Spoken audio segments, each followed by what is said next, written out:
¿Qué tal? ¿Cómo están? El día de hoy estamos disfrutando nuevamente de su presencia y gracias por acompañarnos.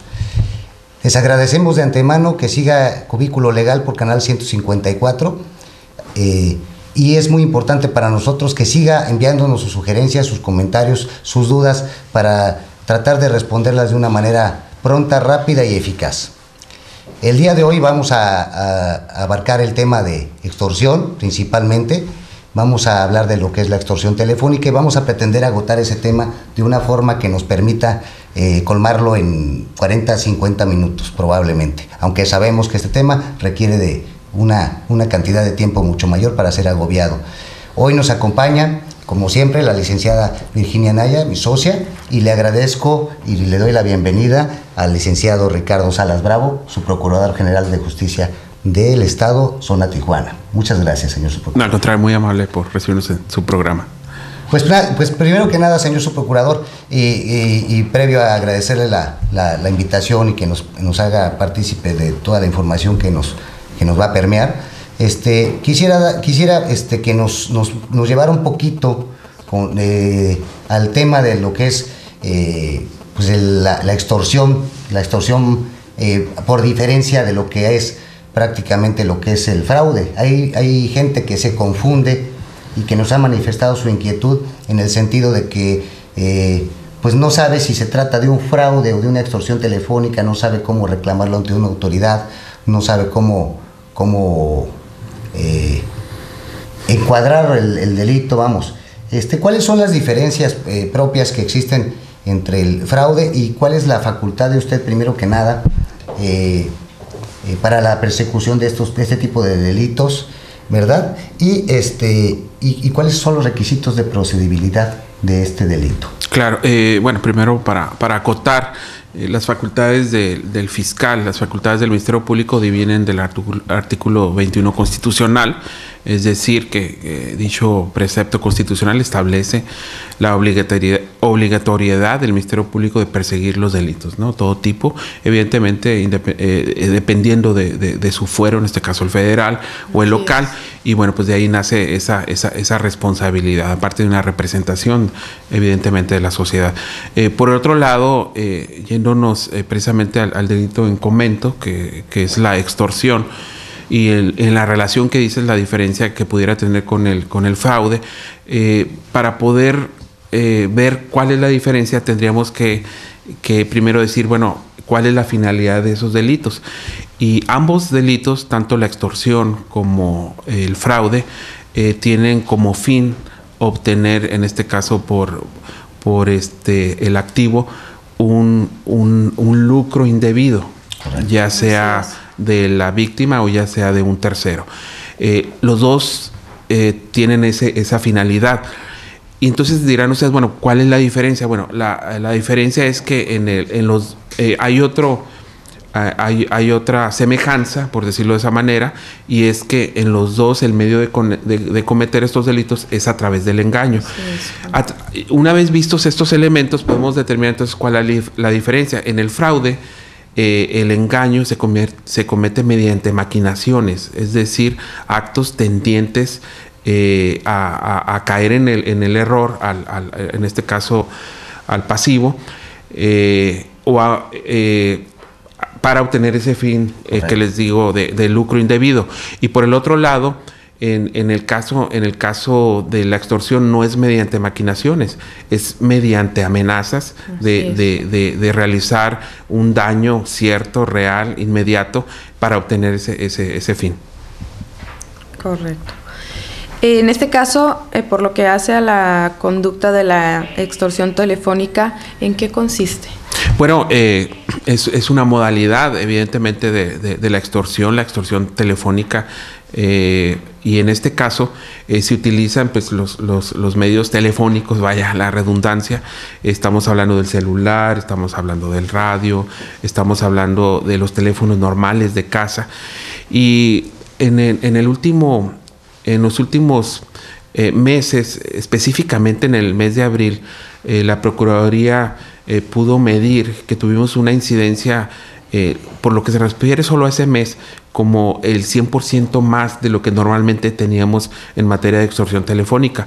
De tal suerte que nos pusimos a trabajar como siempre qué estaba ocurriendo y nos dimos cuenta que son extorsiones pero que no se realizan, el activo no las hace aquí en el estado, son teléfonos que se utilizan de otros estados, puede ser el Estado de México, puede ser Jalisco, puede ser Morelos, Chihuahua inclusive ha entrado en esa propia dinámica. De tal suerte que estas llamadas vienen de estos estados, inclusive de algunos reclusorios donde no como en Baja California ya hay un inhibidor electrónico para inhibir precisamente la salida de teléfonos por los centros de detención. Y en ese sentido se nos agravó el problema porque ahora el extorsionador telefónico exploró en unas nuevas dinámicas.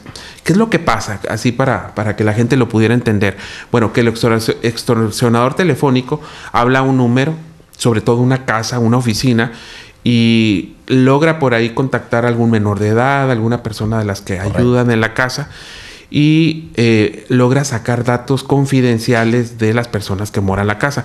Cuando tiene estos datos confidenciales, ya sea que los obtuvo de la casa, del negocio, entonces lo que hace a los 2 o 3 días llama nuevamente y les dice a los menores, a las personas que salgan de su casa porque sus familiares han sido secuestrados y que tienen que apagar sus celulares, tienen que apagar sus radios y adquirir inclusive nuevas líneas de teléfono. Alguna gente lo hizo.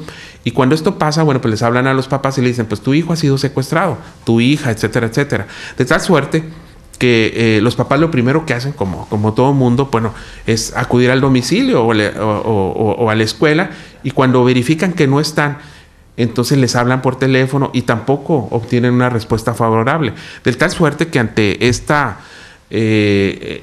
nula contacto con sus seres queridos, entran en un pánico evidentemente psicológico, y es cuando aprovecha el extorsionador y le pide cantidades de dinero que sean depositadas en bancos, en tiendas comerciales, por medio de tarjetas de teléfono. Y es cuando estas personas pueden obtener ese lucro indebido. Hemos tenido casos lamentables, sobre todo abril fue muy álgido para nosotros. Toda la policía prácticamente la teníamos regresando a su gente, gente a sus casas, porque no rescatando. De hecho, la gente salía, les pedían que se metieran a hoteles, a parques, a cines, y evidentemente tendríamos que contactarlos. Les pedimos paciencia a la gente, la tuvieron, y el 100% de los casos la gente regresó a su casa. Lamentablemente en algunos casos la gente hizo depósitos que van de los 5, 10 mil pesos, hubo depósitos de 50 mil pesos, alguno por ahí de 100 mil pesos, y la idea es evitar precisamente que se generen estos depósitos, porque al obtener ellos un resultado es cuando van a continuar en la dinámica de seguir generando la extorsión telefónica. Correcto. Señor subprocurador, una cuestión que acaba de mencionar usted muy valiosa, los montos. ¿Cómo podemos nosotros también, cuando recibimos una llamada, cómo puede el particular, el auditorio que ahorita nos está viendo, el teleauditorio, advertir que puede tratarse del delito de extorsión esa llamada? Regularmente, ¿cuáles son los montos? ¿Cómo son estos mecanismos? ¿Cómo aborda esta dinámica el extorsionador? Claro, pues la forma de evitarlos es prácticamente sencilla. Normalmente cuando el teléfono tiene un identificador de llamadas, cuando la llamada no es identificada, bueno, puede ser un punto. Esa llamada que dice número desconocido puede ser un punto esencial de no contestar. Pero también cuando recibimos llamadas de heladas de otros estados en los que no tenemos ninguna relación. A lo mejor tenemos por ahí algún familiar en Guadalajara, en México, pero si luego recibimos una llamada de Veracruz, de Chihuahua, bueno, pues no es algo muy normal. Entonces la idea es que ese tipo de llamadas pues no se contesten, porque al final si los van a contactar por cualquier otro medio. Entonces la idea es no contestar las llamadas de teléfonos desconocidos, por un lado, y de heladas donde normalmente no tengas por ahí alguna relación comercial, de parentesco, de amistad, lo que fuera. Ese es un dato. La otra es cuando se contestan las casas, en las oficinas, evidentemente no entra la dinámica de las famosas encuestas. ¿sí? Porque luego a través de esas encuestas es como pueden obtener datos muy confidenciales como teléfonos celulares, como en qué trabaja el papá, en qué trabaja la mamá, a qué se dedican, propiedades y todo eso, y es cuando se genera el problema. Se da el caso en algunos supuestos de que habla una persona, porque así ha sucedido, diciendo que es sobrino, pero sin mencionar el nombre de la persona. Contesta la persona: hola, ¿cómo estás, tío?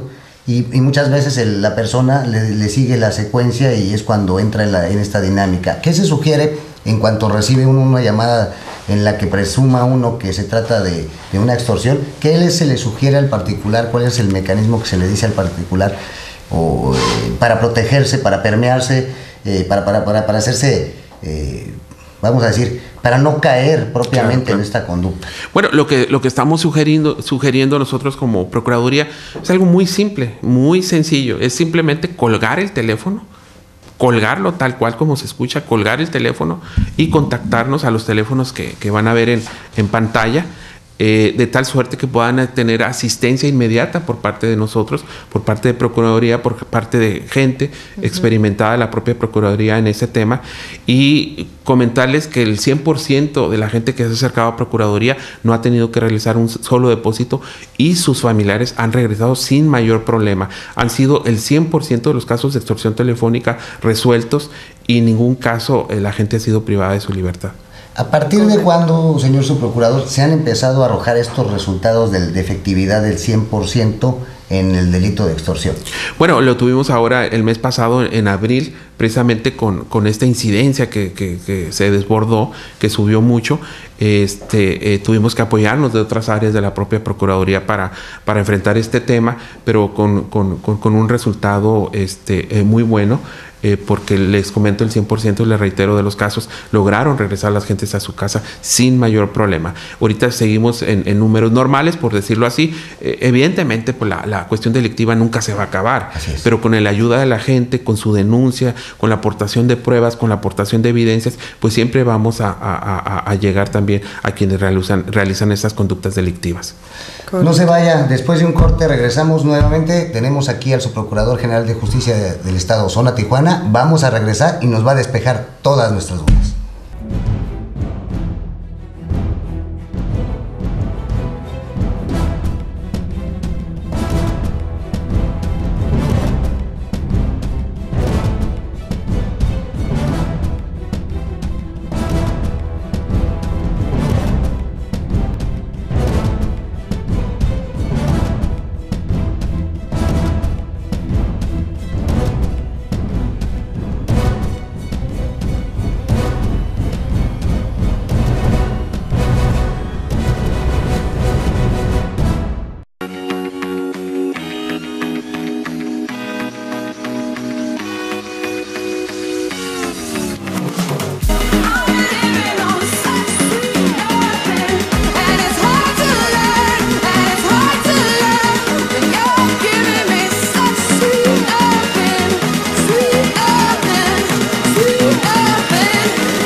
Funerales San Gabriel, cambiando el sentido común de las funerarias tradicionales. Tenemos las mejores y más amplias capillas de velación de Rosarito, crematorio propio, estacionamiento para 100 vehículos. Contamos con planes de previsión para cuidar tu patrimonio. En esos momentos difíciles te ofrecemos calidad y calidez, brindándote atención y tranquilidad. Lo mejor para un ser querido es lo que se merece y no lo que se puede. Antes de tomar una decisión, consúltanos. Funerales San Gabriel.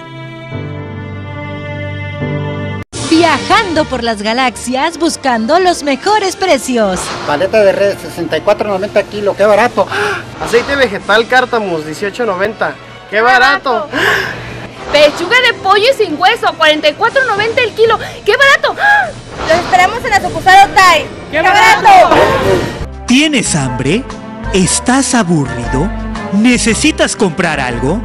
Pabellón Rosarito.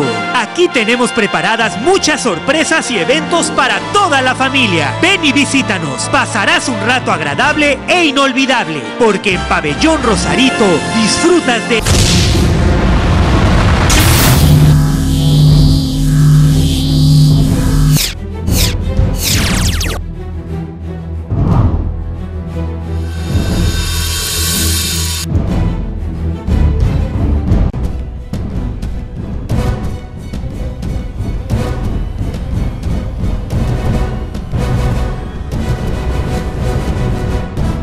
Muchas gracias por seguir con nosotros aquí en Cubículo Legal.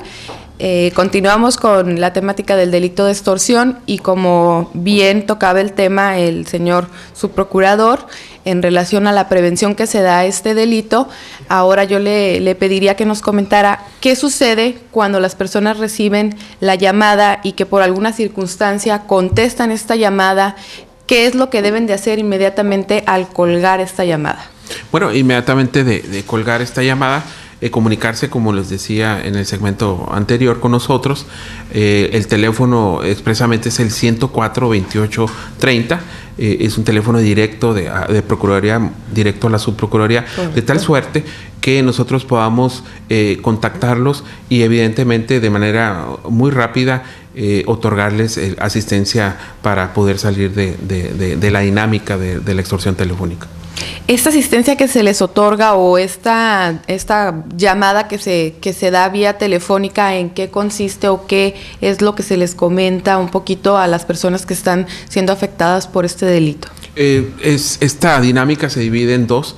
Básicamente la asistencia legal por un lado, el qué hacer, y por el otro lado inmediatamente el cuerpo de la policía ministerial entra a la búsqueda inmediata de las personas que pudieron haber salido del entorno de la casa, del entorno de la oficina, del entorno del hogar. Al pariente presuntamente secuestrado, es correcto, que como les comentaba la rectora, en el 100% de los casos se han encontrado en parques, en cines, en hoteles, sobre todo los hoteles de paso, y esa es la dinámica que tenemos en ese sentido. Y ahora yo le preguntaría, ¿y qué pasa cuando lamentablemente la persona que es víctima de esta extorsión pues no llama o no tiene esa prevención de localizar a su familiar o no lo puede localizar, entra en pánico y decide hacer algún depósito en alguna institución bancaria o comprar esas tarjetas que usted nos comentaba telefónicas y dar los códigos? ¿Qué es lo que ustedes sugieren que haga posterior a que ya fue víctima y ya hubo un detrimento en su patrimonio? Claro, hemos tenido evidentemente ese tipo de casos. La gente ha llegado a nosotros cuando ya realizó esos depósitos y en esta propia dinámica que trae la Procuraduría logramos regresarlos de las partes donde estaban sus seres queridos, porque eventualmente no estaban secuestrados, lo insisto, simplemente habían logrado los extorsionadores que salieran de sus casas, y en ese sentido presentan su denuncia. Nos acreditan el daño patrimonial que sufrieron. Nosotros lo que hacemos cuando estos depósitos se hacen a través de los bancos, pedimos información a través de la Comisión Nacional Bancaria y de Seguros, que es el órgano regulador de ellos, sí. Y ellos nos indican qué persona, qué domicilio, qué cuentaviente fue el que recibe ese depósito. En el 100% de estos depósitos es gente de fuera, son gentes de localidades de otros estados. Y hemos mandado inclusive agentes, por ahí mandamos al Distrito Federal, el Estado de México, pero cuando ya llegan ya no está la gente, pues es un delito que otro de sus elementos es la furtividad, ¿no? La gente lo realiza y bueno, pues trata de borrar las huellas, ¿no? En ese sentido, los domicilios que dieron para las supuestas cuentas pues ya no están habitados por los delincuentes. Vamos a decirlo así, son nómadas, ¿no? Por decirlo de cierta manera, saben que se les va a buscar, que se va a localizar, y bueno, en ese sentido es como están cambiando de domicilios. A través del trabajo que está haciendo la Subprocuraduría en tratándose de este delito, que es un trabajo, bueno, que usted me comenta y se ha reflejado en cifras de solución de 100% de todos los casos, ¿Ya se tiene identificadas a las células o algunas células delictivas que se dedican preponderantemente a este tipo de delitos? Una de las características de la comisión de esta figura delictiva es que no se manejan por grupos ni por células. ¿Acaso son dos personas que se ponen de acuerdo en quién llama y la persona que recibe?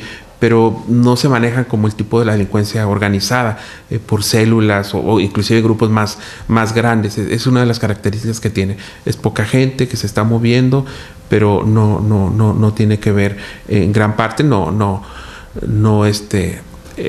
me queda duda que pudiera haber alguna parte de células de grupos delictivos, pero en su generalidad no lo es. Correcto. Una pregunta muy importante que yo creo que al auditorio le va a interesar en suma medida. ¿Qué capacidad de daño puede tener este tipo de delincuentes? Vamos a decir, mucha gente dice, recibe las llamadas y le dicen que es hasta en clave, le dicen que es una persona que ya tiene una clave y se ostenta como un integrante de una célula delictiva muy poderosa o que tiene presencia notable, vamos a decir, en el tejido social. En realidad, ¿qué capacidad tienen de producir una afectación real y directa en el patrimonio? Vamos a decir, más allá del patrimonio, en los daños físicos que son, vamos a decir, el elemento coactivo que ellos utilizan. Claro, la capacidad de daño es muy grande. Prácticamente la pudiéramos comparar a delitos de alto impacto, como homicidios, violaciones, secuestros, porque en su momento generan una psicosis de la víctima. Entonces tenemos el daño evidentemente psicológico por un lado. Correcto. Y evidentemente también el daño económico que se causa con los depósitos que pudiera haber hecho la víctima. En ese sentido, lo que hacemos nosotros, lo que hace Procuraduría es, por lo que se refiere al daño psicológico, de manera gratuita tenemos un departamento que se llama Atención a Víctimas del Delito, y por ese departamento los canalizamos para que en un cierto número de sesiones podamos sacar a la persona de este daño psicológico. Por el otro lado, bueno, tienes razón, es otra forma de extorsión que también se realiza por el teléfono, el famoso cobro de piso. Por ahí comentaban si había cobro de piso en Tijuana, en Baja California. No hay cobro de piso.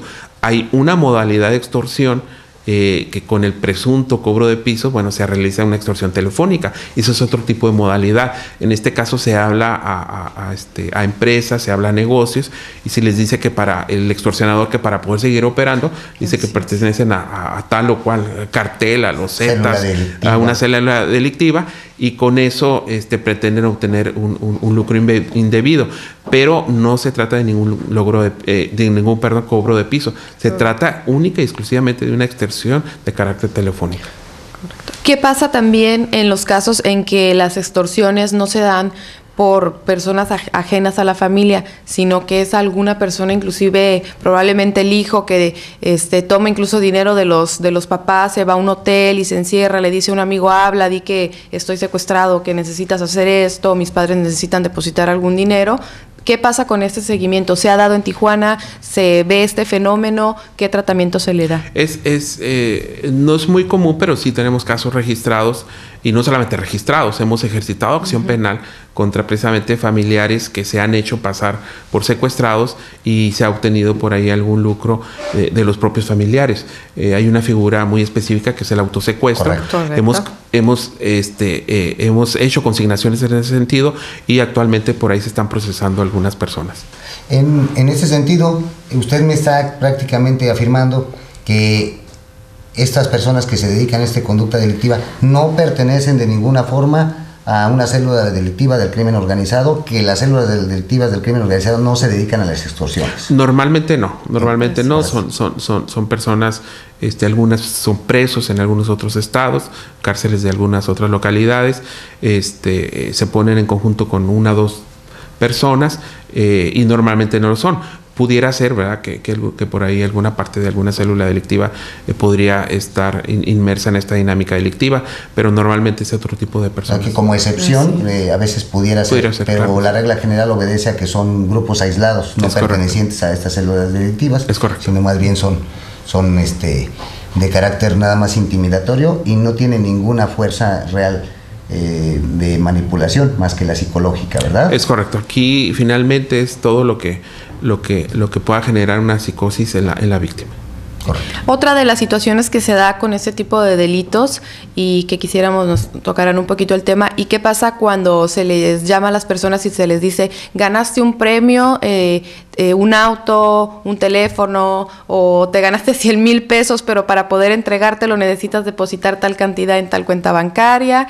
¿Qué es lo que tienen que hacer las personas? Porque si bien es cierto, no se puede dar el elemento presuntivo para creer que estamos ante una extorsión, en realidad pues sí lo estamos, y es donde la ciudadanía es más vulnerable a caer en depositar por querer obtener un premio. Claro, lo comentamos al principio de los elementos que pueden generar la diferencia en dos conductas delictivas, que es el fraude y que es la extorsión. Ahí yo me iría más a la figura del fraude, claro, porque evidentemente hay una serie de maquinaciones que hacen crear un error y bajo ese error la persona puede realizar, que se han dado casos. Tenemos también denuncias en ese sentido, específicamente por delito de fraude a través del medio electrónico que es el teléfono, y también, como lo comentábamos, pedido a la Comisión Nacional Bancaria de Seguros la información correspondiente, que también en esos casos es gente de fuera.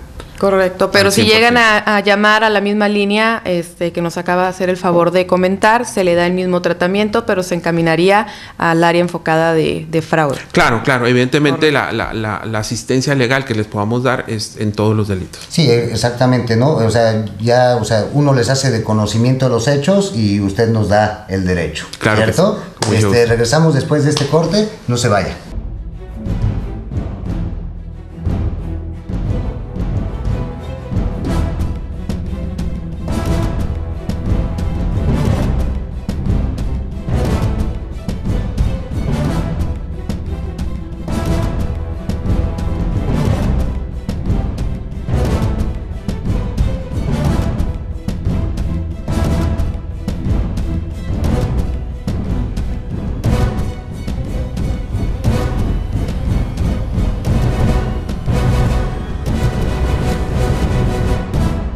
Viajando por las galaxias buscando los mejores precios. Cereales Maizoro en sus diferentes presentaciones, $18.90. ¡Qué barato! Queso Monterrey Jack, $64.90 el kilo. ¡Qué barato! Camarón mediano sin cabeza, $119 el kilo. ¡Qué barato! Los esperamos en la sucursal Otay. ¡Qué barato! ¿Tienes hambre? ¿Estás aburrido? ¿Necesitas comprar algo? Pabellón Rosarito. Aquí tenemos preparadas muchas sorpresas y eventos para toda la familia. Ven y visítanos. Pasarás un rato agradable e inolvidable, porque en Pabellón Rosarito disfrutas de paisajes impresionantes, aventura, deportes extremos, relajación,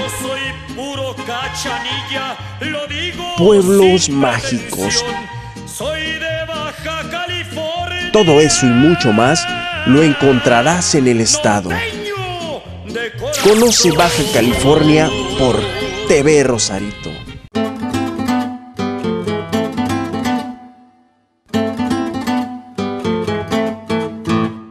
Hotel Las Rocas Resort y Spa.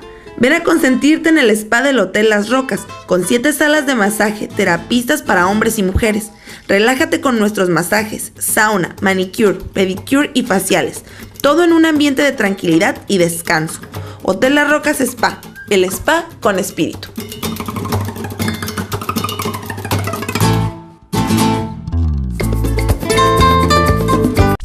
Papelería y miscelánea La Nueva Mimi. Le ofrece extenso surtido de artículos para sus fiestas, piñatas, dulces, renta de tanques de helio, brincolines, disfraces, envolturas de regalos. Se arreglan salones para eventos, renta de silla para baby shower, tarjetas para toda ocasión, regalos, globos y útiles escolares. Los esperamos en Boulevard Benito Juárez, Plaza Comercial, Ejido Mazatlán, local 12, teléfono 612-0583. Pregunta por nuestros paquetes para fiesta. Papelería y miscelánea La Nueva Mimi.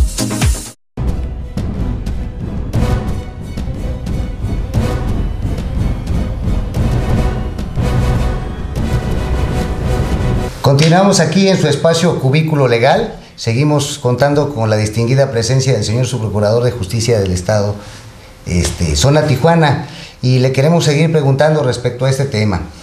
Una pregunta muy importante que se me ocurre ahorita, señor subprocurador, ¿cómo es que obtienen estos datos las personas que despliegan esta conducta? Vamos, los sujetos activos del delito las obtienen de una base de datos, o es azaroso el destino que ellos, el destinatario, vamos, de su extorsión. Claro, así como tenemos avances tecnológicos, el delincuente normalmente está buscando nuevos caminos para poder delinquir, y en ese sentido les puedo comentar que hoy por hoy también utilizan estos avances telefónicos, estos avances tecnológicos, de tal suerte que las redes sociales se han convertido en un elemento donde pueden obtener muchos datos, ¿no? Hay gente que maneja abiertamente sus datos en las redes sociales. Estamos hablando de Facebook, estamos hablando de Twitter, todas donde puedan generar algún dato, fotografías, y mucha información es captada precisamente de estas redes. Yo le pediría a la ciudadanía que tuviera especial cuidado cómo maneja las redes sociales, cómo maneja sus datos confidenciales, cómo maneja sus nombres, los nombres de sus hijos, sus fotografías, porque de aquí estas personas extorsionarias obtienen muchos datos. Pero bueno, no solamente para la extorsión telefónica, lamentablemente hemos consignado asuntos donde el medio fue la red social, y hemos tenido desde violación, hemos tenido trata de personas, inclusive secuestro, inclusive homicidio. Correcto. En el ámbito de las redes sociales, en el ámbito del mundo cibernético,